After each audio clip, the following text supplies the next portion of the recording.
If everyone would please rise for the Pledge of Allegiance. I pledge allegiance to the flag of the United States of America and to the republic for which it stands, one nation, under God, indivisible, with liberty and justice for all.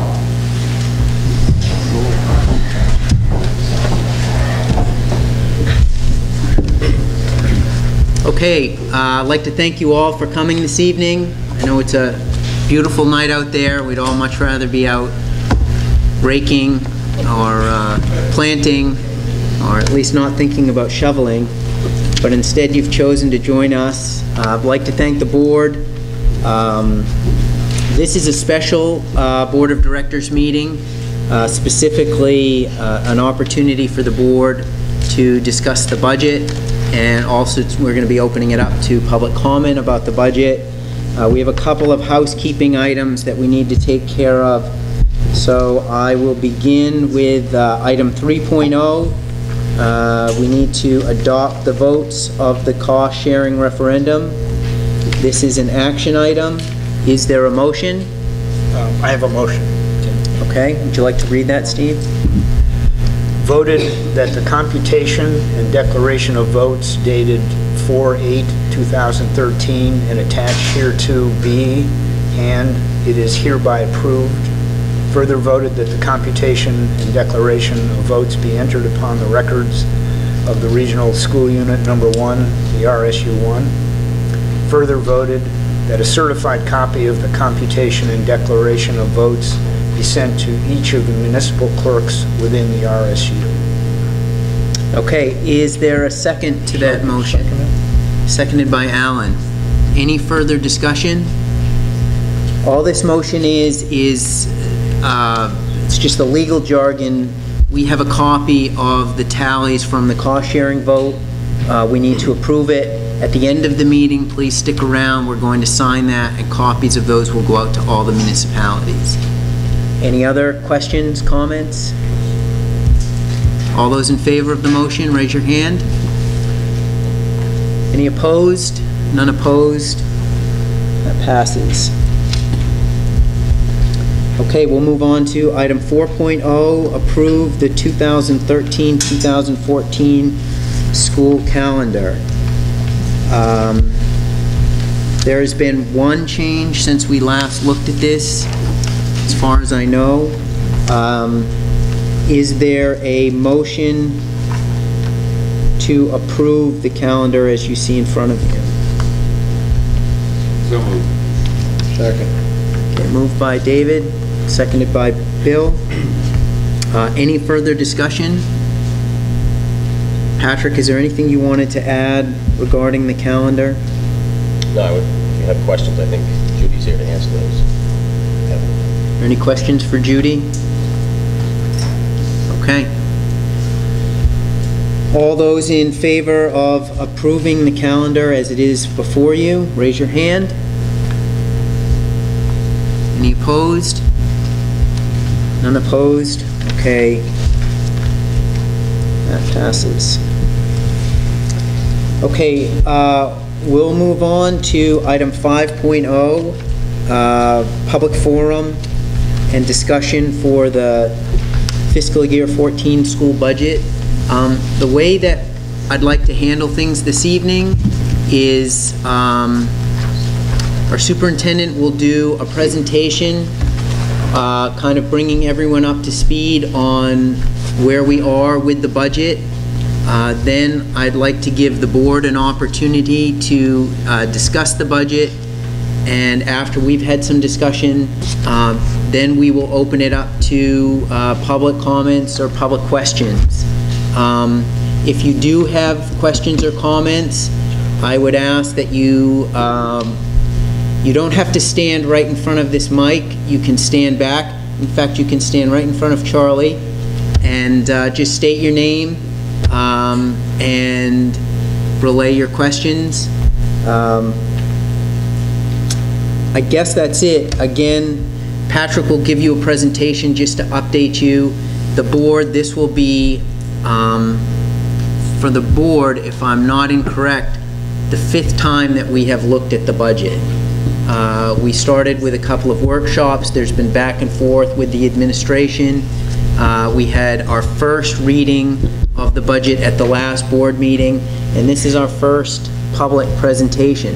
This is still a plan in works. There's nothing here that's etched in stone, but this is a first real opportunity for you to see where we're at, what we've discussed, and the direction that we're going. So I'm going to step out of the way and I'll turn it over to Patrick.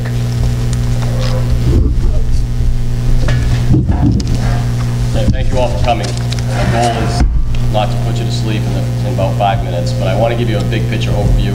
I know a lot of you are here for specific reasons, and I want to give you an opportunity, the board wants to give you an opportunity to be heard. So when I'm done here, I'll take any questions that you might have, and then I'll try to move this table out of the way, and again, come up as close as you can or in the vicinity of this mic if you have questions tonight.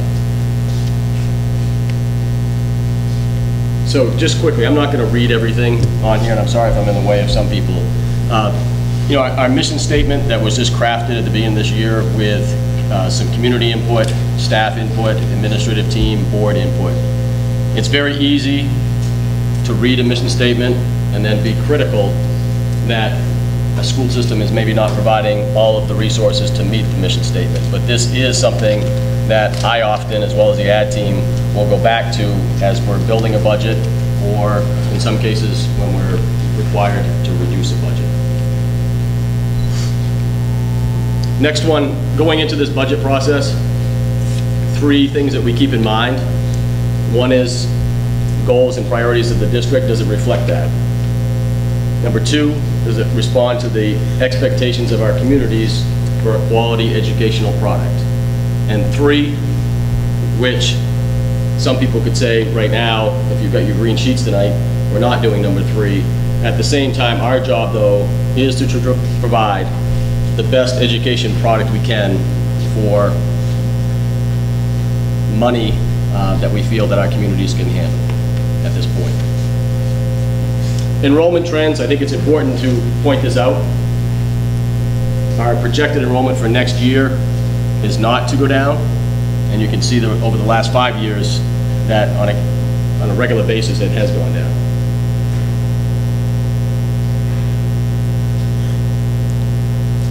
Just one thing I wanted to point out to you, our debt service for the district.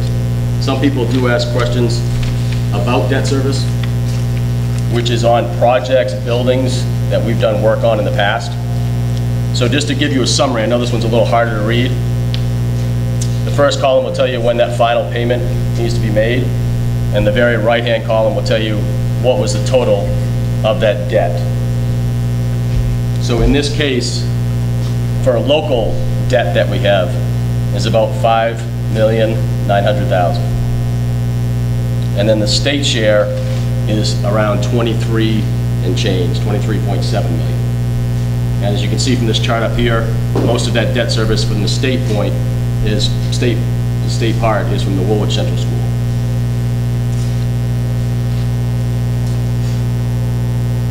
I don't know if we can dim the lights or that color will come out better.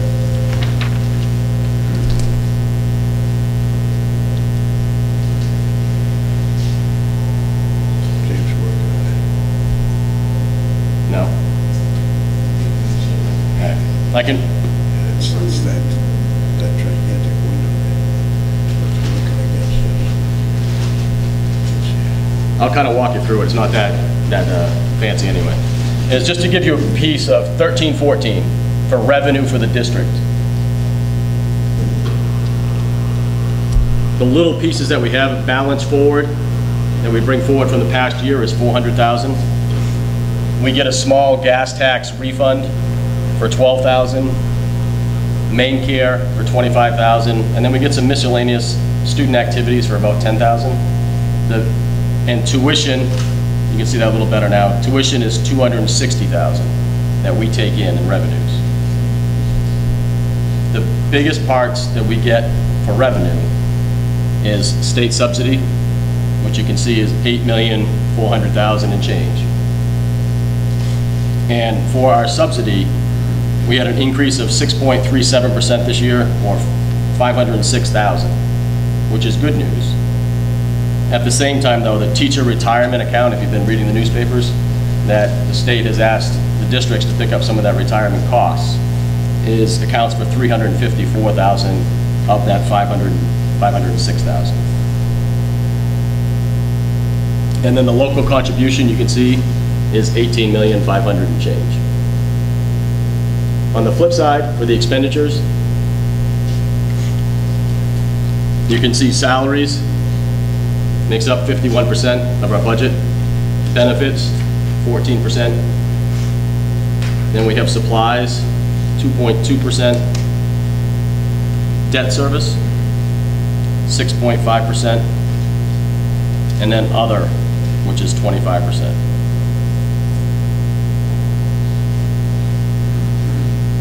I will have copies of this if you want this presentation as you leave tonight, and it'll also be on our website tomorrow. So, just to give you an idea, over the last 5 years, I didn't list every single position that we either reduced or that we've eliminated, but that will give you an idea of 43 plus positions that we've, again, either reduced or eliminated from RSU1.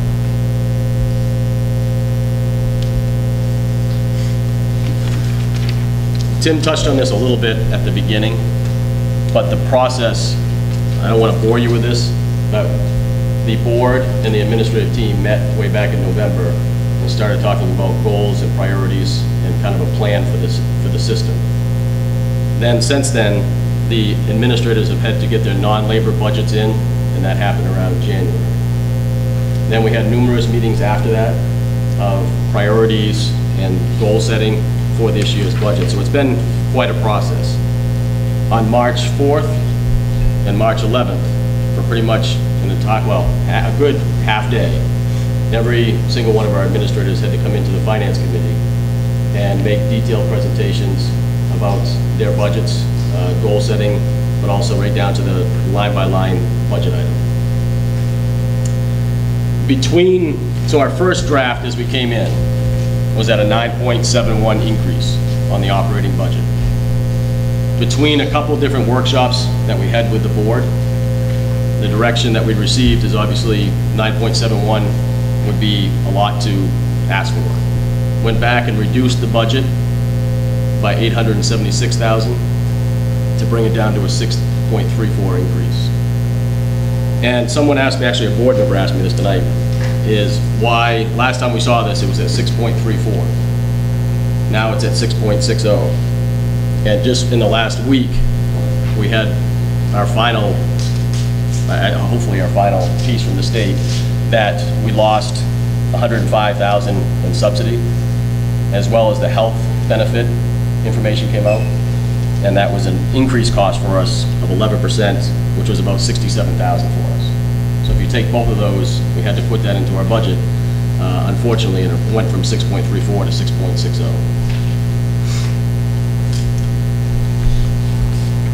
The next sheet, next slide, just thought it would be wise is on the sheet that you have that's green, that you probably picked up at the beginning. On that front page in bold, it talks about this budget as it stands right now, which we'll go through modification, is that 1,700,000 and change.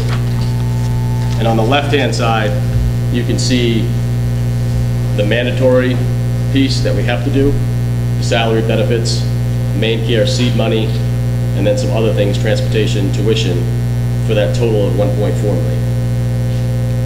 And on the right-hand side are items that the administrative team and board together have placed into this budget as far as new proposals go, which is 303,000, which is a very small percentage of the increase.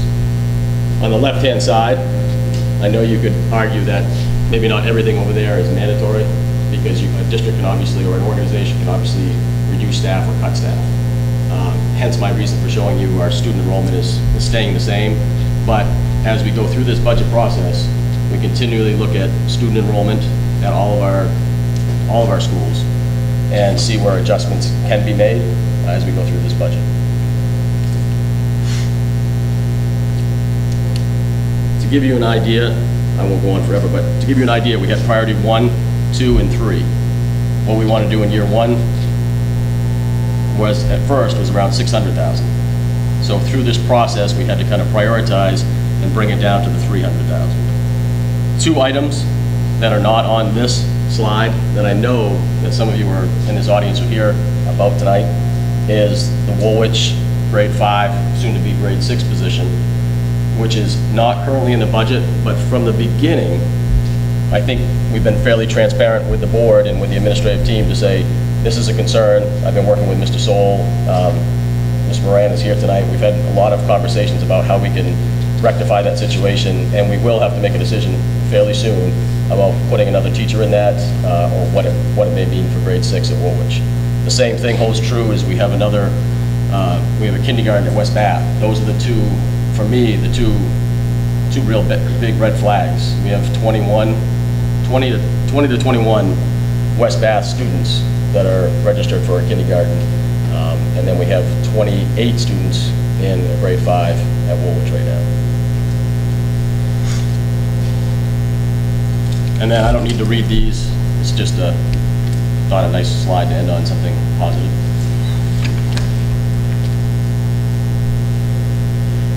So questions, or do you want to just go right to the board? Yeah. Okay.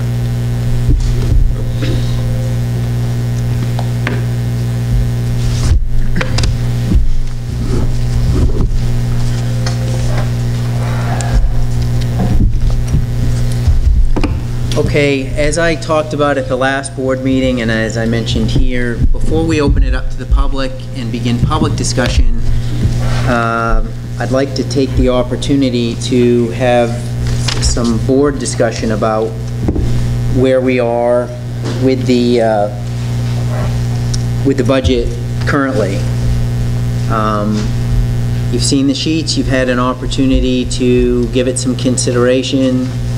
Are there any thoughts on where we stand with the budget before we open it up to the public? Okay, I'm going to begin. I'll start with, I just want to say it had been one of the board priorities at the beginning of this year was to look at reinstating some level of health education at the middle school level. We have not yet addressed that as one of our goals. When we talked to the administration and got their priorities, that was certainly a priority within the district, but it wasn't a priority until year 3. I think, you know, given some of the things that we see within our community, within other communities in terms of substance abuse, teen pregnancy, substance abuse related to athletic programs, mental health issues. I know it's touched our community and it's touched other communities. I'd like to look at somehow reinstating some level of, have a dedicated health teacher for the middle school level. If not for grades 6, 7, 8, maybe for grades 7, 8, but I'm thinking for next year, I'd at least like to plant that seed and get that in place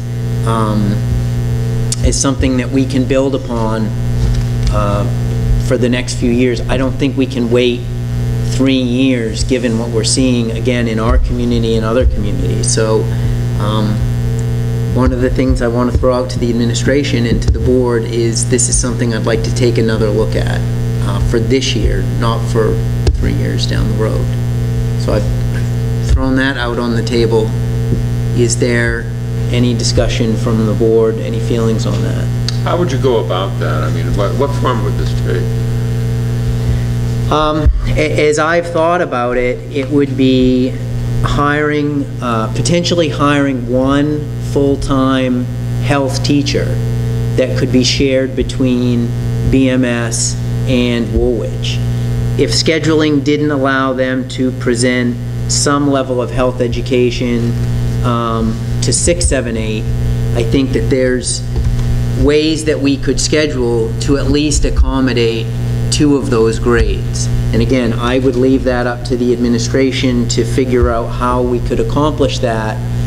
But I know that, you know, particularly specifically at Woolwich and Bath Middle School, that they've tried really hard to integrate that curriculum within the existing staff that they have. Woolwich lost the voluntary health provider, and I know Bath Middle School has, you know, through other classes, through other staff, trying to deliver a health education curriculum. And I think, you know, as we're trying to tighten things up within the district in terms of the education that we're delivering and making sure that we have the support on a classroom level in terms of the ed techs and special ed, and giving the support services that we have, and the whole discussion we've had about accountability, I think that health education, it would impact all of our students across the district in those grade levels. And I think it goes a long way towards just adding that other leg of support that we may not be delivering in the district. And I touched on, you know, a few of those items. So that's how I see us accomplishing it. And again, that would be preliminary. It wouldn't be a full-blown curriculum, but it would at least have someone within the district whose responsibility and focus is delivering health education to our students. So, does that answer your question? Yeah. Okay.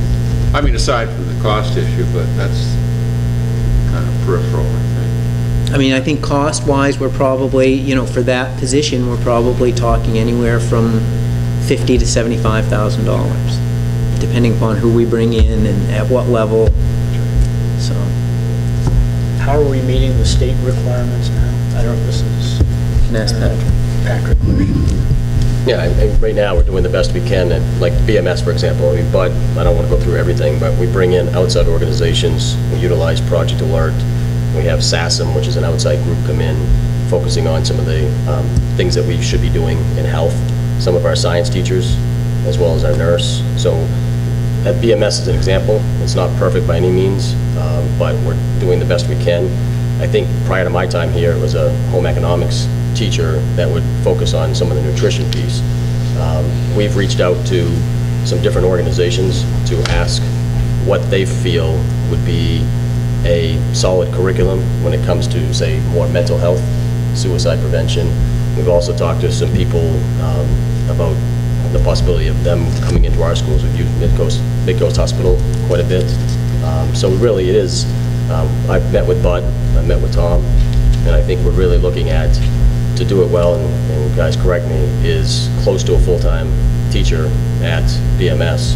And then if you just did 7th and 8th grade here, you're talking about a .2, which is 1 day, but if you threw in 6th grade and you had 6 classes, for example, you're talking more like a day and a half in order to have those students get health 1 day a week for all year. BMS would look a little different. BMS's would be on a kind of a rotational schedule. They would get about the same amount of health, but it would look differently in the schedule.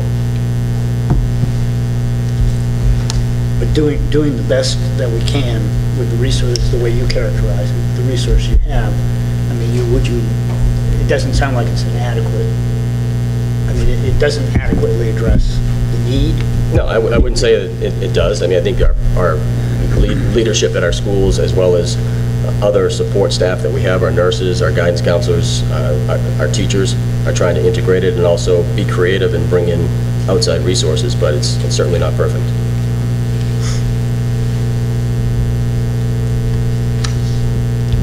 Any other comments or questions on that? Yeah, I'd like to, I'm very sorry that I missed the presentation, Peter's presentation at the budget meeting. I'm a little unclear about the need for a resource officer in Morris High School. We've been through this before and had a resource officer there. What issues or what unmet needs do you think that a resource officer could address that we're not adequately addressing now? Patrick? I mean, Peter can speak to it as well. For me, it's not just about helping with student discipline issues. I mean, that's part of it. It's a collaboration with the police department. Having students be able to see law enforcement in a positive way. I see this person, my experience is the person would be teaching classes on different topics, working with kids. Students would approach a school resource officer and ask questions regarding, might be drug and alcohol, might be abuse at home. I mean, developing those relationships and also safety issues. It could be extreme discipline situations. It could be just the safety of our school in general, especially after what happened this year. And it's not a knee-jerk reaction because of that. I've just had personal experience, and I think Peter has as well in this system, of the difference that a school resource officer can make in the climate and the culture and the safety and overall relationship building with our students. Peter, I don't know if you want to add anything, or based on your experiences. Well, I think the biggest thing that's lost about it is that there's so much information that is not conveyed back and forth between us and the PD because of confidentiality issues and things like that. And so there are major parties that won't happen over a weekend that we don't know about. I don't find out about this until the newspaper. I have a school resource officer, those things can be addressed directly in school, and that can be shared. Also, I'll give you an example. There's a big scare going around now, lawmaking officers that are being melted down that have, marijuana substances in it. We would have no idea about that or how to handle that. If there was a school resource officer in the building, we would be able to address those things right there. Fights that happen outside of school, also happen outside of school. Instead of having to call the police in, they can work directly with the school resource officer. As more and more of these problems become issues within the community, that we need to find a way back to the school. And I think that the level of severity of issues outside of school are really getting impact. And I feel like handicapped is mental because, thank God I have a good relationship with some of the PAT PD, but it's kind of more like on the down low in terms of really information. And they feel frustrated, and I feel frustrated because we can't have a full thing about communication about who students do we need to be aware of, who should be watched, what's coming into the building, what's not coming into the building. And so I think that's critical that we have that type of information. David, just a couple attendant. Again, we do our best with attendance, truancy. We make home visits, but I've seen it work before where it really has an effect on people, on families, paying more attention to coming to school. And I know there's only so much teeth to the truancy piece, but I've seen it be effective. The other thing is cyberbullying, things that are outside of school or on the fringe that a school resource officer, I've seen it be very effective when it comes to looking into that and being helpful to the school system. Any other questions, comments? I had a couple of other things, but I wanted just to get back to health education, if I could. Is there any way to enhance the current offering, or the current offering in health education, shy of putting a staff person on? Again, I guess this is as much a Patrick question as anything. I mean, is it a question of additional nursing staff? I really think to do it right, we need a certified health educator teaching health at the middle school level. And so that, I mean, obviously if a nurse had that, that'd be great, but usually it's a certified health educator. I mean, there are other options that I know other school systems may contract out with an organization that can come in and work with a school in health education, but it's not the same. You don't develop those relationships with kids when you have somebody coming in as an outside agency. And I think just to sort of respond to that, we've seen a similar situation within the district with regard to elementary foreign language, where you take the staff person, you take the professionals out of the picture, and then you try and supplement it with something else, a program and it doesn't have the same effect. And if you don't have the professionals in place, they're not necessarily going to advocate for the work that needs to be done. You know, I see it in some of the specials as well. As soon as we begin to cut back on art and music, as long as you have one staff person within that school who is trained within that field, they're going to be an advocate for that special, that particular course area. Once they're gone, as much as the community of the school is going to work to try and include that within the curriculum and work to bring it in, it becomes a secondary function and not a primary function. So. I had a couple of things. Okay, go ahead, Steve. I think if we could try, I know Charlie was signaling that he couldn't hear in the back, so we'll just try to speak a little louder or into the mics if we can. Yeah, we'll make sure we pass the mics around. Let's go ahead, Steve. Okay. Charlie's not going to stand up to let us know if we're successful. I know Dean is here. I have a question on technology. There it is. What is captured in the budget? I know when you presented to the Finance Committee, you laid out 2 or 3 scenarios. There was some missing information from the state at that point regarding MLTI, right? And I just wonder where we stand and what the budget actually reflects, or is it a placeholder, basically? Dean, can you please step up to the mic? Thank you. Currently, we still don't have any information from the state. They are in final negotiations with 3 vendors trying to determine which device MLTI will encompass next. We have the cost estimates for those, but they're all subject to change. So what we have in there currently is the MLTI option, which was the primary option submitted by Apple, which is the iPad option for the high school. So that's what the budget currently contains. In order to cover the increase in cost, because all of the estimates that we were originally provided were low, we've had to pull out the infrastructure upgrades, nearly all of those, and we haven't included the position to assist with the deployment and support of those programs. So, but the final budget number that might be that might go before the voters, you know, in June, could be different than what's proposed here. I mean, where do you expect?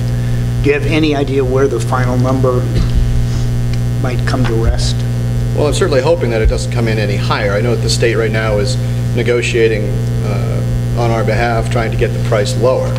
So I'm obviously very hopeful that the current number that we have is as high as it would go. Okay. I'm sorry, it's very hard for me to know that, what the state's going to do, because they're in negotiations and they have no timeline between we could get an answer within a week or within a few weeks, and we've heard that for several weeks now. Yeah, sorry. It's hard for them to tell where they're going to go. Yeah, of course. Yeah, everybody's working on it. Okay. Correct me if I'm wrong, and I hope I'm wrong. You said that the number that is in here does not... Robin, could you speak into the mic? Thank you. Yes. It does not reflect a position as well as the improvements that need to be made? The number is only the hardware, if you will? What's included in the technology budget currently is a refresh of the technology for all of the elementary schools. Okay. For the 6th grade. That's all the stuff that we don't necessarily see? No, unfortunately, the infrastructure we had to pull out because the costs were all higher. So the original number that we were anticipating that the state had shared with us was $242 per student. And the same number for faculty units. And we provide laptop computers for all of our teaching staff. Okay. Those numbers were off. They came in at 273. So we had, those estimates for 160 units were all off. So the cost has gone up, and in order for us to accommodate that, we had to pull the infrastructure that we were proposing out of the budget. Will there be any issues with effectiveness of the new stuff by not improving the infrastructure where it's needed? Well, I think that what we'll do is very much the same as what we have now. And if we continue MLTI at the high school, then the MLTI will come in, they'll upgrade the high school infrastructure as part of that program. And then what we've always done is we've taken that equipment and we've moved it to other schools so that we can get some benefit, some continued benefit from that. And then, quite honestly, we'll be revisiting this next year and/or in a bond. So this is not the end of this discussion. Hopefully, it's just the beginning. Okay, all right, thank you. Any other questions for Dean? I've got one. So just refresh me again. At the high school level, with the one-to-one, I know we were looking at 3 different options. Correct. Where did we settle up in terms of the direction that we were going to go with the device? Which did we choose to go with? It's the tablet option, the iPad Okay. option. Yeah. We looked at continuing with one-to-one with laptop computers. We looked at the iPad or other tablet, depending on what MLTI selects. And then we looked at going back to basically to rolling labs, which is really sort of hard to envision at this point. You know, you as a teacher wanting to have a lesson that you're going to use a computer and us saying, you know, well, sign up in 3 weeks, you can have the lab. I think that'd be very difficult to go back to. Okay. All right, thank you. Certainly. All right, Steve, you had a couple other I items? do have a couple others. One relates to, and I've mentioned this before, I know, relates to professional development. The budget does reflect an expenditure for professional development, but that's concentrated, my understanding is that's concentrated largely in one of our schools, and resources for professional staff in the other buildings is a little bit scarcer, and I would like to see some of that money restored to the budget. My understanding, Patrick, you'll correct this, I guess, correct me, is it's about $30,000. Is that correct, Patrick? I'll let Judy talk to that, but I mean, the 30,000 amount is one for the one that we transferred out of the regular budget into Title II. But I'll let Judy talk about the district point of view and how she feels about that. Well, Steve, I think you're right in terms of that $30,000 being taken away from other schools. I mean, we really support the expeditionary learning for sure, but taking it out of the Title II funds really shortchanges the rest of the district in terms of professional development. And we have a lot of work to do, Common Core work, we're working hard on writing. We want to expand that to general literacy, reading, math as well. So, you know, we just don't have the money to work with if that's the case. I would just, thanks, Drew. I would just strongly recommend and hope the board will consider restoring, if not restoring the full 30, restoring some of those funds to the budget so that we can get back on track with a strong professional development program that again that addresses need in all the buildings throughout the RSU.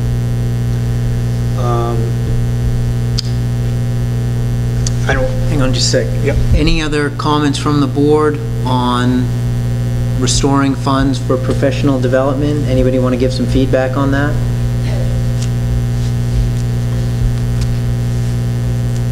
Okay. I think it's important. For our teachers to be really effective, they need to have that professional development. You know, I mean, every year it's a new group of kids with a new group of needs, and we need to give them the tools that they need and the collaboration time, and to have, you know, professionals come in from other areas to help them. It's an integral part of educating our kids. It makes our teachers that much stronger. That's, you know, And I think, why bother? I think one of the things that Judy had mentioned before is that a lot of that money would be used not necessarily to bring in outside folks, but to utilize the resources that we have within the district and be able to use that money to pay people for non-service days or during the summer to do the curriculum work that we need to do, at every level within the district, so. And that was something that really struck me when every administrator came in to talk about, the needs of their schools. One of the biggest things that I took away from all of them was the need for professional development. And we have a tremendous amount of excellent teachers. We need to give them the time, and we're appreciating that by, having some money for them to be able to do that work during the summer or whatever. That, we need to do that, for our kids, and also to show that, we respect and value the professionals that we have. Any other thoughts on allocating funds for professional development? Okay, Steve, you had a couple other items? One, and then I'll let someone else jump in. I know, Patrick, you had in your initial iteration of the budget, had a very significant proposal for a life skills program, about $250,000, I think, right? About $250,000. There were a couple components to that program, and I know in your multi-year phasing, you've kind of pushed off that program to the second or third year. I can't quite remember. But is there a way? I guess the question is there a way to cut into that increase, recognizing that $250,000 in 1 year in the budget is a big hit? But is there a way for the RSU, if we're committed to this program, to this model, is there a way for us to begin implementation at some level, in this budget, and sort of build out to year 3, where I think that's where you had a full implementation of the proposal?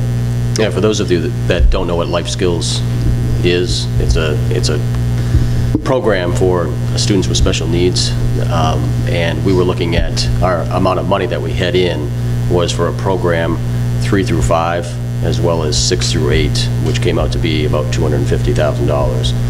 We removed that as you saw in the slides earlier, when we had to look at reducing the budget. We took that out, but obviously talking with Sharon Brown and our principals, it is something in this district that we don't have, that we do need, and our priority would be, Steve, to kind of answer your question. I'm not exactly sure how we would fund it, through this process, but our priority would be grades 3 through 5 and get it started at the early elementary level and then build it from there. We currently have students that do go to other districts because we do not offer a life skills program. So Sharon, I don't know if you want, Sharon Brown, she's here someplace, but Sharon, do you want to add anything? Could you please come up to the microphone? Sorry, Thank Sharon. you.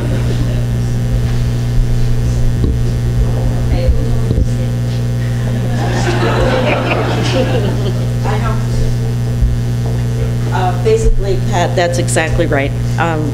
There are 2 portions to the life skills program. There's a 3 to 5 portion and a 6 to 8. And currently, we do have life skills at the high school, 9 to 12. The first piece of the programming, if we were to prioritize between those, would be the 3 to 5.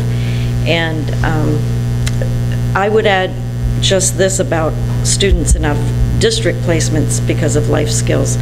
Just today, I spoke with a director who has one of our students, and in fact, they do not have the capacity to keep that student next year.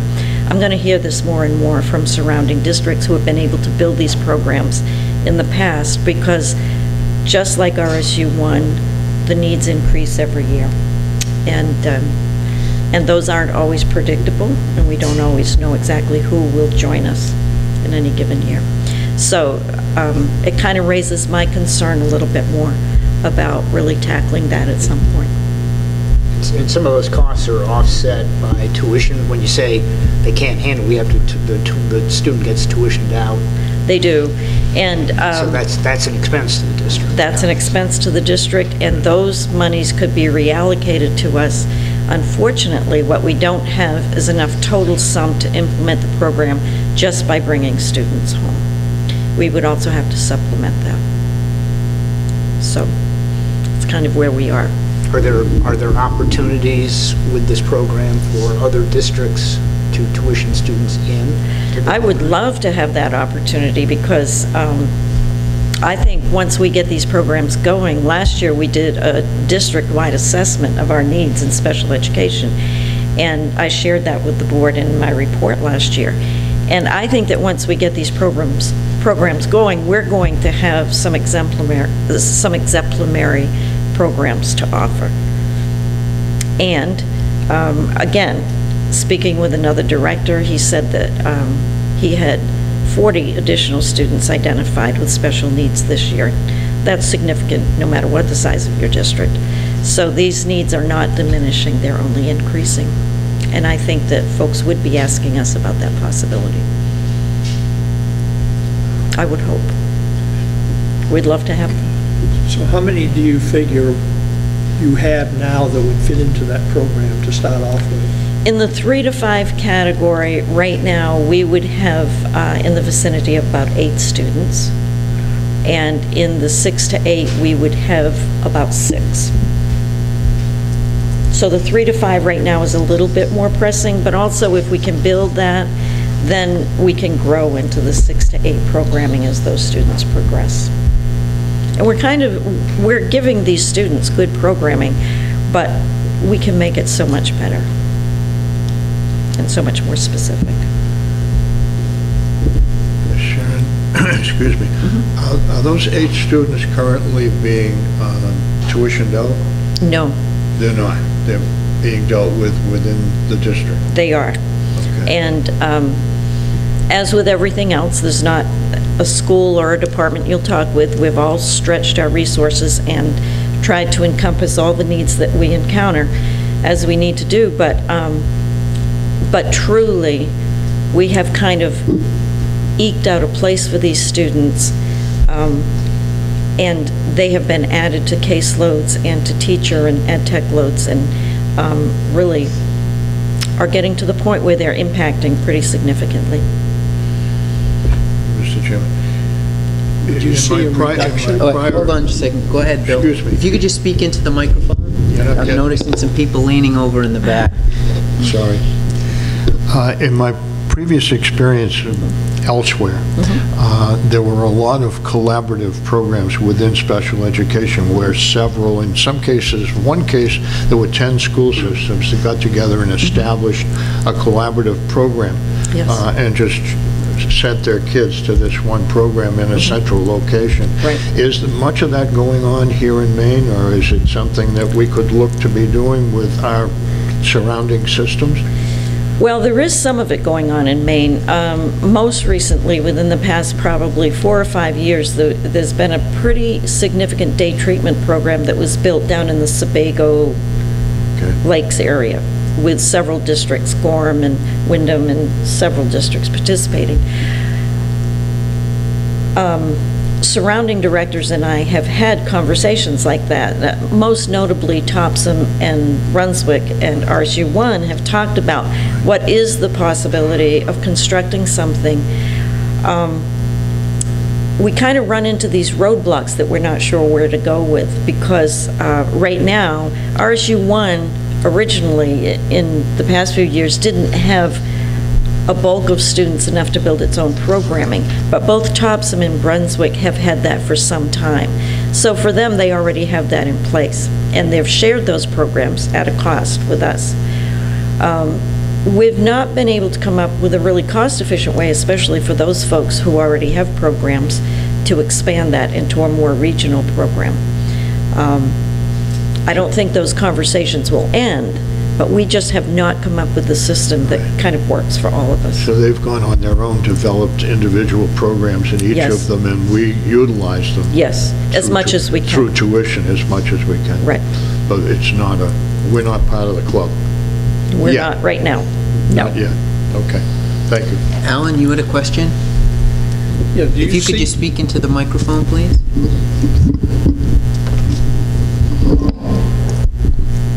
Do Do you have students now that are in the classes with one-on-one ed techs? Do you see some of these kids fitting into this program and therefore a reduction in ed techs? Actually, we don't have many one-to-one ed techs right now working with our students. What we do is cluster these students with a teacher and variations of combinations of ed techs that step in and out of their programming. At the middle school, we have a couple of one-to-ones because of the extent of the need of the students. Anybody in district right now, 3 to 5, I do not believe we have any one-to-ones with those. They are being serviced by designated teachers and combinations of ed techs. And sometimes they're receiving service in a pull-out model so that they're clustered together, and then they are blended back into the classrooms as they are able to be done. And we wouldn't abandon that. When we talk about building a program, we still want these students accessing regular ed programs and regular peer groups as much as possible, because in spite of the fact that they have significant needs, they also make significant contributions back to those other students. So we always want to be blending that in and out, but we'd really like to be able to develop specific programming with some dedicated staff that isn't being stretched across classroom support and pull-out services for other students. I don't know if I answered your question. Any other questions for Sharon? Okay, thank you. No, all set. Well, Did you? I'm sorry. I'm just, so I'm curious, so what would the, what drives the expense of the program? Well, initially what drives the expense is to have a teacher devoted to each level, 3 to 5 and 6 to 8. And right now we don't have any teachers. We're asking teachers to stretch across what they already do and embrace these students, and they've done a great job so far. And then we would need some dedicated ed techs to the program that would always be available. And so for 3 to 5, I would be asking for 1 teacher and 2 ed techs in additional in the budget, and 6 to 8 would be 1 teacher and 1 ed tech. And then we would have some other ed techs in the district that could be reallocated from what they're already doing. But without those dedicated teachers, we can't have a specified program like that. Does that help? Yep. Okay. Thanks. Thank you, Sharon.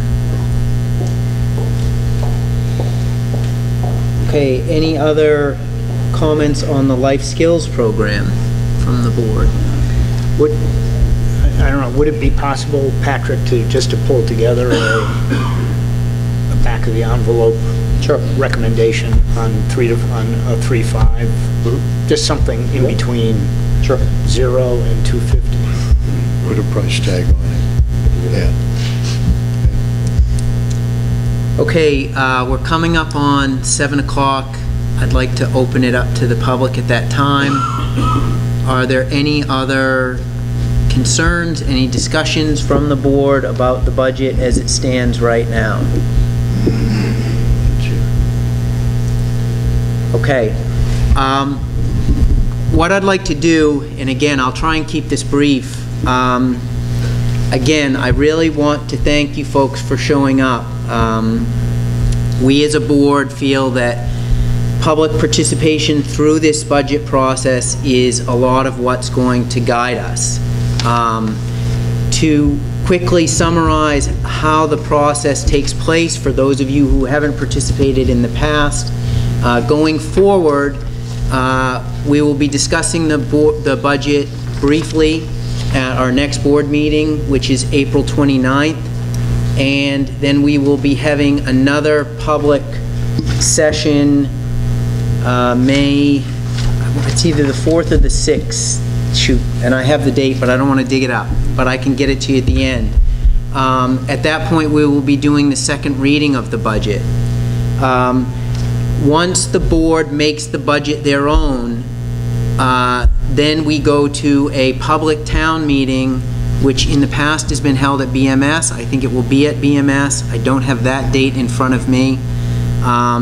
That's where the public shows up. We vote on each item cost center by cost center, If there are items that the public wants to take out or add, you have the ability to do that. At the end of that meeting, there is a final budget that passes that then goes to referendum. There will be voting at the different polling places, and that's a budget validation process. It basically validates what was voted on the first time around, and it's a state-mandated process. It's a two-part process. To talk to you a little bit about how the board approached the budget this year, it was different than years past, or at least the years past that I've been involved. In years past, with the formation of the RSU, we looked at the budget from the standpoint of what do we feel that the communities can tolerate for a potential tax increase. And we would say to the superintendent, give us a budget that shows a 1% or a 1.5% or a 3% increase, and from that, we would kind of whittle the budget down to a dollar figure. As a result of the past 4 or 5 years, we have seen lost revenue from the state, we have seen lost revenue from the federal government, and we have seen increased costs in terms of energy costs, transportation costs, salary and benefit costs. So over the course of the past 4 or 5 years, what we've done is we have whittled away 43 positions within this district. We've seen our facilities suffer, other than this particular facility, significantly. So what the board did this year is we had a kind of a brainstorming meeting way back in November where we said, take the budget off the table. What's important to the board? What are some things that we're neglecting in this district that we're not providing to our students? And meeting as a board, some of the things that we came up with we talked about programming, we talked about foreign language, we talked about guidance, we talked about music, we talked about health. Then we asked the administrators, the principals, to come in and tell us where they saw needs within the district. And the interesting thing that I heard, and for those of you who've heard me say this before, I apologize for repeating myself, across the board, district-wide, where we heard the greatest need was we have staff members, teachers who have direct contact with students who are overwhelmed because we have students coming into our district, coming into our schools who have emotional needs, educational needs, issues of, as I had stated before, things like mental health, hunger, trouble at home, and those children are taking up an awful lot of time of the classroom teacher, and it's taking focus away from the whole class. So district-wide, K through 12, the thing that we heard from our administrators is we could use additional staff support, that when students need additional help or when there's some behavioral issues, we need additional staff members in the building that we can have work with those students one-on-one or take those students to a quiet place where they need to get the attention they need and put the focus back on the classroom. So when we formulated this budget, one of the biggest items that we looked at was additional ed tech support K through 12 to give those administrators, to give those staff members what they needed. The other thing that we heard from all of the administration is facilities. We need more attention to our facilities. We basically have 2 full-time people taking care of all of these buildings within the district, and they just can't be at all places at all times. Originally, we had looked at doing some significant upgrades in terms of windows, and there may have been, I can't... Electrical, some other things. Those items have since been pulled from the budget to get it down to where it is now. So I wanted, before you folks get up and speak, because I know a lot of you have specific concerns, I've seen it detailed in letters and emails, And whether those concerns are about adding positions or increasing programming, or perhaps your concerns are we're increasing too much, I'd like you to speak in the context of what the board has done and where the budget has gone up until now. So again, I'll open this up to the public. Usually our public comment session is just that. It's public comment. We hear from the public and then somebody else speaks. I would like to open it up to some degree to a question and answer session. If you folks have questions, feel free to pose them, and we have the administration here. I will try and get some answers. But I encourage you to participate in this process from now until we vote on the budget, because as you see in the packet and as Patrick described, we're looking at significant increases over anything that we've done in the past 4 or 5 years. That said, out of the 1.7 million that we're looking to increase our budget, and that's before any of the additional programming that we've talked about here, 1.4 of that is essentially mandated. We don't have control of that. Those are salary and benefit increases that are contracted with staff. It's $454,000 that we have an obligation to main care, and $113,000, which Patrick had showed in miscellaneous things. So really, what the board is asking from the public and the communities to accomplish what we need to do is about $303,000.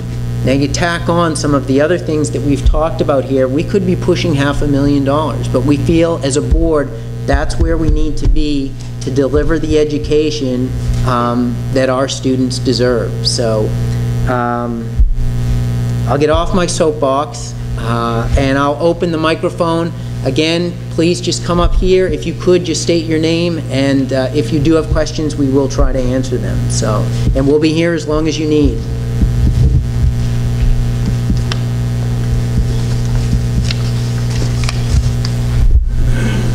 Good evening. David King, Town of Woolwich, Selectman. First of all, I want to thank the school board, the superintendent, and the superintendent's staff for doing the formula change correctly.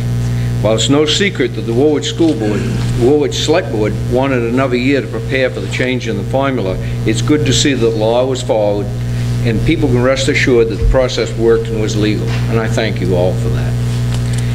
Having said that, I'd like to talk numbers. We're looking at a $509,888 increase with this budget as it stands right now here in Woolwich. Our entire municipal budget is $1.4 million. So this is a little more than a third of our entire municipal budget. There is no way we can offset any part of this $509,000 increase. The average taxpayer in the town of Woolwich lives in a $200,000 home.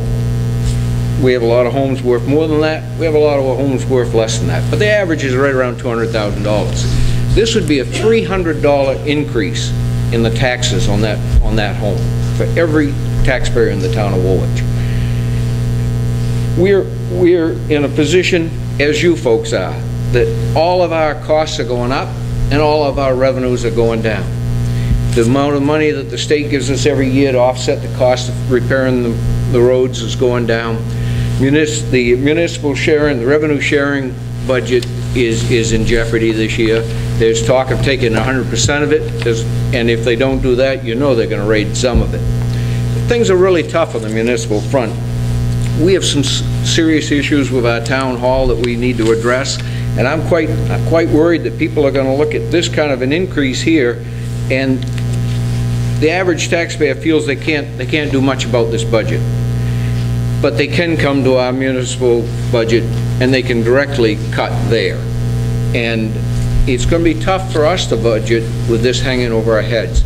So I just urge you people, and I know the position you're in. We're in the same position. It's hard. But I'd urge you to do the best you can to reduce the impact on the taxpayer. Thank you. Thank you.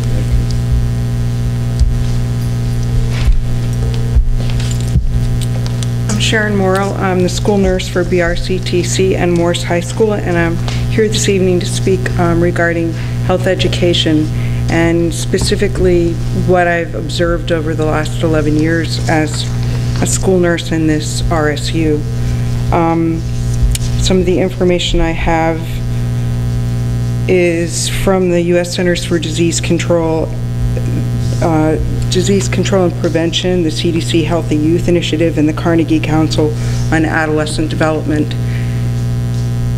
As you know, our enrollments keep dropping, but what you may not know is that the number of students that cross my threshold every day is increasing.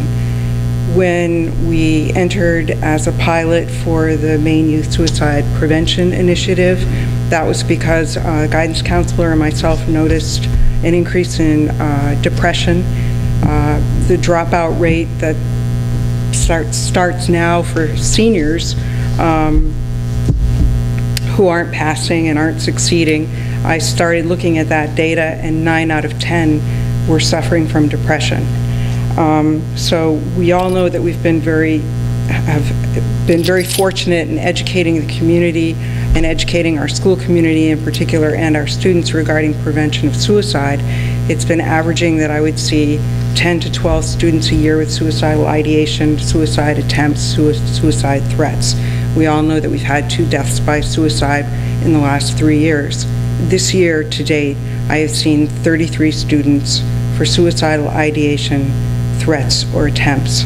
I have seen an increase in cutting behavior. I have seen an increase in hungry students, all of the things that you mentioned here earlier this evening.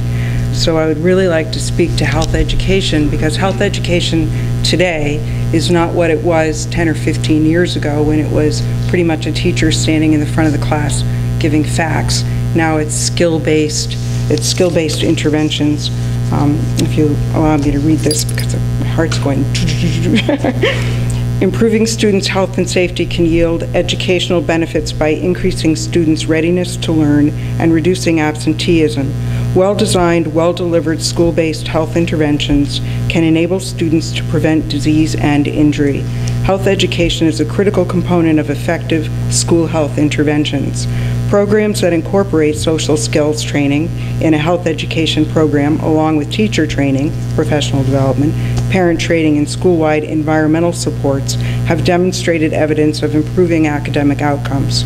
Quality health education emphasizes the teaching of functional health information and essential skills necessary to adopt, practice, and maintain health-enhancing behaviors. Health education addresses social or media influences on behavior. Nowhere else do you get that. Most health information, health education, comes from media. Awareness days and weeks and the splintered way we deliver health education is not, the way we offer it is not sufficient to affect student health practices based in science and research, and are taught by teachers or other volunteers who lack professional preparation in health education. A student's well-being as an adult can be influenced by habits being developed now. Thank you.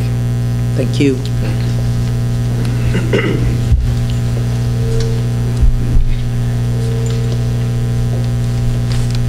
Good evening. My name is Jeannie Harrington. My husband's with me, but he chose to stay seated, so I can do the honors of reading this letter. This is a letter that I've written to the board. They all have a copy, and Ms. Moran does, and Mr. Soul does. I appreciate you reading it, and those of you that got back to me with email and phone calls, thank you. That meant a lot to me. My husband Dan and I have a son in 5th grade here at Woolwich, and I just wanted to share this letter with all of you also. We are writing this letter to express our deep concerns about the size of the current 5th grade class at Woolwich Central School. Our son is a member of this class. We firmly believe that smaller class sizes are much more beneficial to all students and teachers involved. Everybody learns better in a smaller classroom environment. I am a classroom teacher, and I know how difficult and challenging it can be to have an overwhelming number of young people to care for and to educate. We were lucky that from kindergarten to grade 3, the current group of 5th graders was split into 2 smaller classes, so our son was in a group of 12 to 14. For the past 2 years, that good fortune of a small class has not been ours. We believe that it was due to a 4th grade teacher's retirement in 2011 that these two smaller classes were joined as just one large class. This was done to help keep the school budget from increasing, since another teacher would not have to be hired to replace the one that had retired. So, we feel that this group of students has already suffered from one round of budget freezes or cuts, and that they should not have to endure another year of this situation. Since 2011, the class has increased by 4 to 6 students, making the large group even larger. The class size is currently 28. Wow, 28. Just sit with that number for a moment. Everybody's first reaction is, wow, that's a lot of students, an awful lot of students. That's not supposed to happen in our small Woolwich school community. 28 individuals, 28 needs, 28 unique learning styles. Yes, that is a lot of students. Too many students for one class and too many for one teacher, whether we're in a budget freeze or not. Yes, we have some fine teachers that do okay with this situation, but even they agree that it's a disservice to our students to keep them in a large class of this size.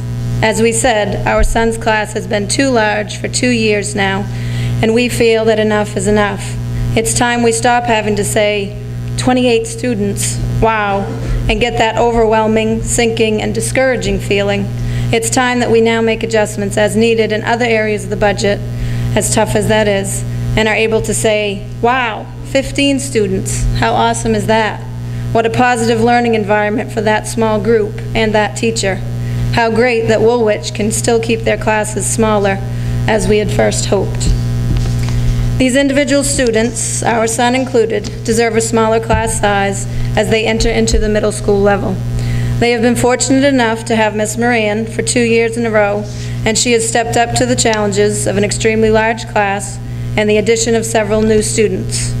We've been very pleased with her efforts, care and concern, and extra time and energy that she has devoted to these students. Thank you, Miss Moran. But entering middle school is a challenge in itself because these young people are developing, changing, and growing at a rapid pace. Now they have to face leaving the comfort of an amazing teacher, who most of them were with for 2 years, and meet unfamiliar demands of middle school expectations. It would only be just, and I'm almost finished, to provide them with 2 smaller classes so that they are more likely to succeed and build confidence in these crucial middle school years. The students have adapted to the large class size, and they've been okay for 2 years in this situation. But now, each student deserves more attention, more individual instruction, and more interaction with the teacher. Attention, instruction, and interaction that can only be given if this class is split into 2 smaller classes. We want them to do better than just okay. Of course, budgets are tight, cuts and sacrifices are not comfortable for anybody, but this group of students have taken their turn for 2 years. Our students have suffered and sacrificed by having the largest class in Woolwich, and I don't know if it's the largest class in RSU1, if anybody knows that, but it's the largest in Woolwich. And now we need to find another place to cut and give this group of fine young students their share in the positive education that they deserved, as is reflected in the RSU1 mission statement. We've already taken some instruction away from them for those 2 years because the class was so large. So now let's get them back on track with 2 smaller, more effective classes. Regardless of the increase in spending that this may create, splitting this large class into 2 smaller classes needs to be done. And I want to add here quickly, the gentleman that just spoke and said our taxes would go up $300. That's a huge hit, but I'm willing to pay that for my son, and I think most parents would. It is our duty as parents, teachers, and administrators to make this happen. Most people would agree that it would be worth cutting in a few other places and/or having a slight tax increase for their son or daughter or granddaughter or grandson, any student that's in this same situation, to become part of a smaller class. Please put yourself in our shoes. Students would get more detailed instruction and more attention in those smaller classes, and as we know, we all learn and perform better in that smaller group environment. So let us please take whatever steps are necessary for this large 5th grade Woolwich class to be split into 2 smaller 6th grade classes with 2 teachers. We can make this decision without having any regrets. Thank you for your time and your effort and energy to make this happen. We appreciate your hard work.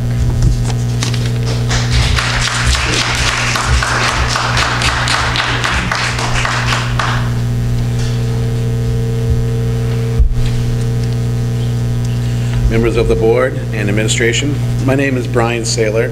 I have a son named Owen who's enrolled in the YMCA's pre-K course with funds made available from the Choices program. Being new to Maine, having moved here 2 years ago, it was important to us that we continue to have some sort of daycare provided for our children. Owen, who's now in pre-K, has been in daycare since he was 3 months old and 3 different states in the past 5 years. All of them very curriculum-based daycare, and now as we're into pre-K, he's been prepared for these sort of courses. I found that none of these states or areas I was at offered anything similar to the Choices program we find here in Maine. Now, finding ourselves financially challenged, the Choices program has enabled us to continue giving our son the opportunity to learn through the play-based methods, as well as continue to develop his social skills, which I believe are essential to building a strong foundation for kindergarten and beyond. I've noticed that from his takeaways in school and from our parent-teacher conferences, that his ability to and desire to learn has become very passionate. His ability to write and read, which he's begun to read his first book already, as well as understanding letters and the phonics involved, his ability to count, identify numbers, as well as some minor arithmetic, and his ever-growing enthusiasm and imagination fostered into practical learning skills has been very helpful in prepping him and instilling him with confidence. So I want to thank the YMCA and his caregivers for giving him these tools, but I especially want to thank the board and the administration for their continued support of the Choices program and pre-K.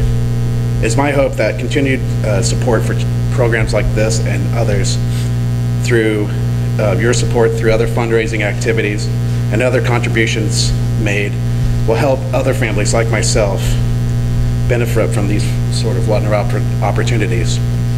My wife and I have bought a house here in Bath because we do really believe that we're making an investment in this community, in this area, and we believe that through the Choices program we've learned that the future is going to be very bright. I really do believe that things can get better, and we're willing to help out where we can. So thank you for helping out. Thank you.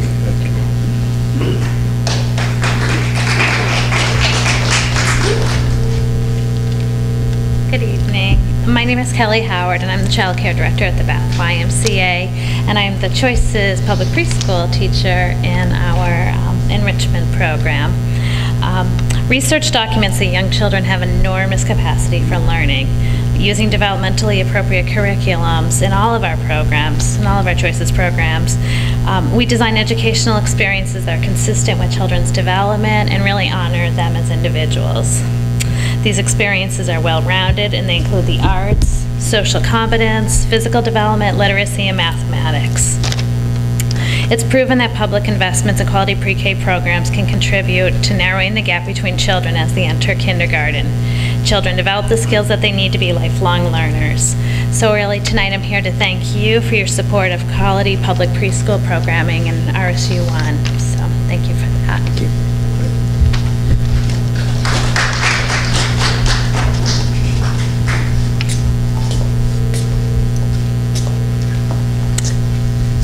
My name is Heidi Tucker, and I live in Bath, and I have 2 kids, Owen in the 3rd grade at the Fisher Mitchell School and Katie at Bath Middle School. She's in 6th grade. And I think to anyone in the audience that knows me and to the school board, everyone knows that in my professional life I do work in substance abuse prevention. I do want to say that tonight I'm speaking as a parent of a middle school daughter.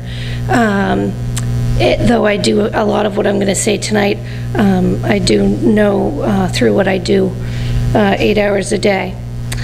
I'm here to talk, and I don't have anything written out, so you're going to have to bear with me as I just go through my rambling notes here, but to advocate as strongly as I probably have advocated for anything in my life to get them a health teacher added to the middle school.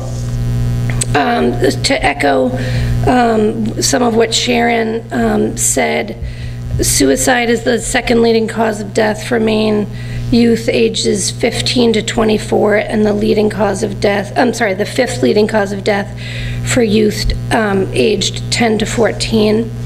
I'm going to read you some numbers, and I do want anyone in the audience who wants to do your own research. Everything I'm going to talk about is at www.maine.gov, and if you put in the letters MIYHS, that stands for Maine Integrated Youth Health Survey. So the numbers I'm going to give you are for the Mid-Coast Public Health District, so they're not specific to a high school or middle school in our town, but the counties are Waldo, Knox, Lincoln, and Sagadahoc, and Sagadahoc is by and large the vastly largest county in that public health district. So this everything I'm going to read to you is middle school data from the Mid-Coast Public Health District, and 17% of middle school students reported on this survey that they thought of killing themselves. And that's a number that is 478 students, and I would think my daughter's 11, so between the ages of probably 11 and 14. So that breaks my heart that there's 500 kids that have thought of that in that age group. One of the things that concerns me about, I know that my daughter has in 6th grade gotten some bit of education around, she's had a little bit of substance abuse prevention education, but very little. In 6th grade, taught, I believe, by the guidance counselor primarily. And I would say that especially with substance abuse education, it's very important to make sure you're using, evidence-based curriculum, especially with things changing, with things that are in substances that are being abused. So I think to have a dedicated teacher who is there to keep the changes in the curriculum at the forefront of their mind is important. Project Alert has been referred to, and that is a middle school program that was taught at Bath Middle School, but the funding for that at the state level was cut. It's no longer a funded, we used to, in my world at work, someone would go in and teach that at Bath Middle School, but there's no funding to do that anymore. So the curriculum is available to the middle school, but it's a huge time commitment. It's an 11-week course taught to every 7th grade class. And there's lots of classes, between the two houses at the Bath Middle School. So I think that it could only be taught by a health teacher. There's also a booster class that's taught in the 8th grade through Project Alert that builds on what was taught in 7th grade. And if you had a change in who was maybe doing the Project Alert curriculum in 8th grade, there wouldn't be the continuity with the students that they would have taught in the 7th grade. Another statistic I just want to read, in the state of Maine, this is a Maine statistic, 45% of middle school students have talked with their parents within any time in the past year about the dangers of alcohol, tobacco, or other drugs, and 43% in high school. Everything that we know as parents, just that we do, despite what our kids want to tell us, that we do have the biggest influence. What we say to them has an impact. So less than half are getting that education at home, making it even more important that it's taught in a health curriculum. And then this is one that I'll probably, no, I have 2 more things and then I'll be done. Marijuana is a huge concern of mine as a parent in a state that is very much on the cusp of looking at legalizing marijuana, again, for the ages of 21 and over, but kids don't look at it that way. They just look at it as legal. In middle school, again, this is public health district, 22% of middle school students said they saw no risk or very little risk if they smoked marijuana regularly. The grade 7% on that data is 18% of 7th graders said that there was no risk or just a slight risk if they smoke regularly, and 26% of 8th graders said that there would be no risk or a slight risk if they smoked regularly. So it went from 18 in grade 7 to 26%. So the perception of harm decreased. I'm sorry, in the perception of, I think you know what I'm saying, that it was bad, increasing.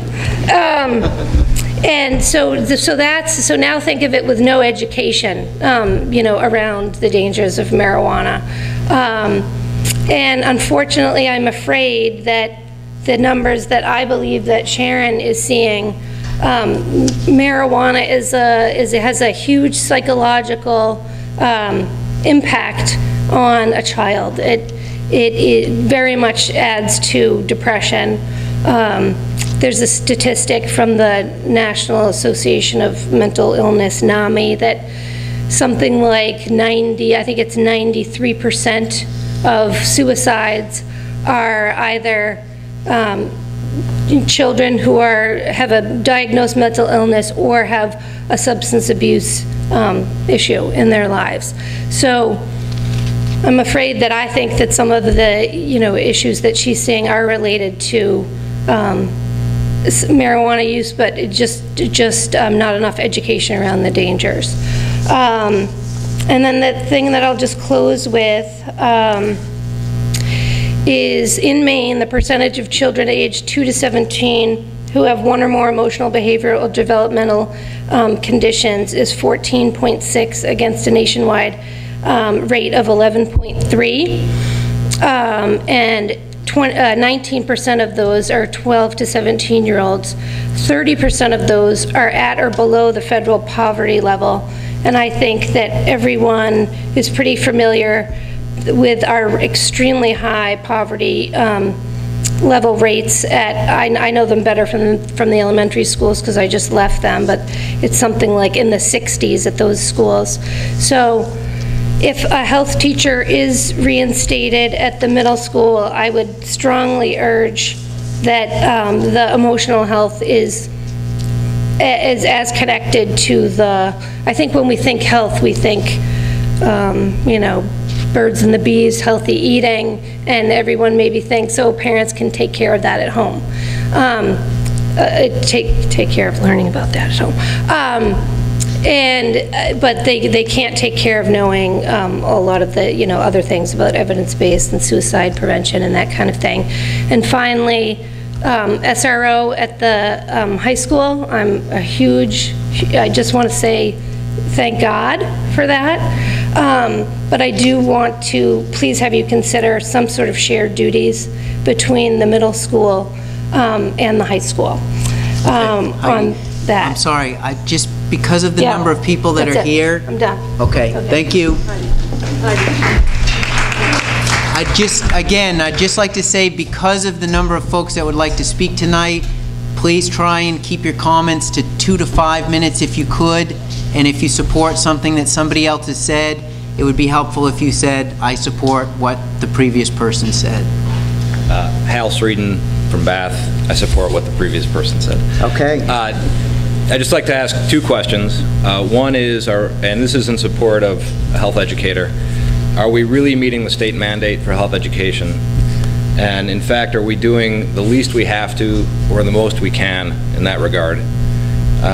My first job is a parent. I've got 4 children in the school system, Morris, the Bath Middle School, and Fisher Mitchell School. I've got 2 at Fisher Mitchell. My second job is a doctor at Midcoast Hospital, and I can tell you that I have the unfortunate duty of caring for people in the ICU who have really failed. 3/4 of what I see are alcohol, drug, tobacco, and mental health issues. So the price that we pay as a society is not going to ever show up in a school budget, but it's a huge cost to us as a community. So I'd appreciate your support for health education. Okay, thank you. Patrick, did you want to try and answer the question? No, I think we tried to answer it earlier. I mean, it's, there's learning results in health education, K through 12, just like foreign language, which are the two programs we've kind of been talking about a little bit over the last couple of years. And our job, the best we can without staffing, is to try to take the learning results and integrate those into our program. But like I said at the beginning, it's not perfect, and having a certified health educator would allow us to meet those standards.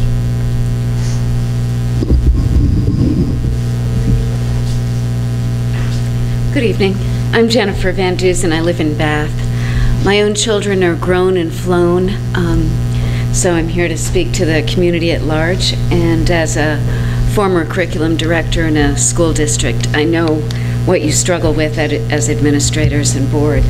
And thank you for your service. Much of what I have to say is going to be abbreviated because these friends speak my mind.